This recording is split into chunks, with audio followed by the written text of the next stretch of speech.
त्याचा बाप कोण आहे? दशरथ राजा, बरोबर ना? पण आणि दशरथ राजाचा वशिला एवढा मोठा होता की रोज तो इंद्राबरोबर गप्पा मारायला जायचा.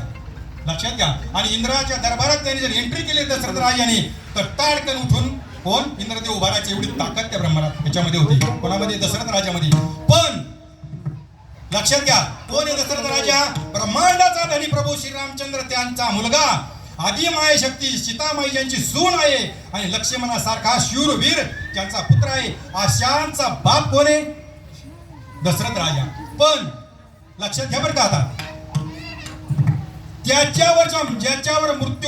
ज्याच्यावर मृत्यूवर काळाची सत्ता, कोणाची? काळाची सत्ता आहे. पण त्या काळावर कोणाची सत्ता आहे?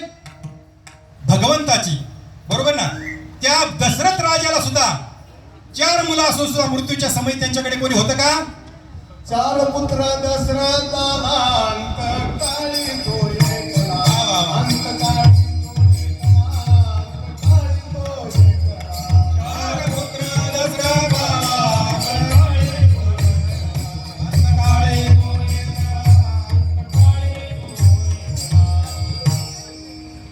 लक्षात आलं का? लक्षात आलं? काळाची सत्ता किती आहे? काळ कोणाला कधी सापडत नाही. तरी तो कुमार म्हणतात काळ आला जवळ एक रासळा. काळ जवळ येत नाही. लक्षात घ्या, काळ कधी जवळ येत नाही, आपण काळाकडे जातो. जसा तो ब्राह्मण देव, काळ त्याच्याकडे गेला का? ब्राह्मण देवाला बोलून घेतलं का नाही? तरी तो कुमार म्हणतात काळ आला जवळ एक रासावया. आणि म्हणून अनेक सोयरे भले भले.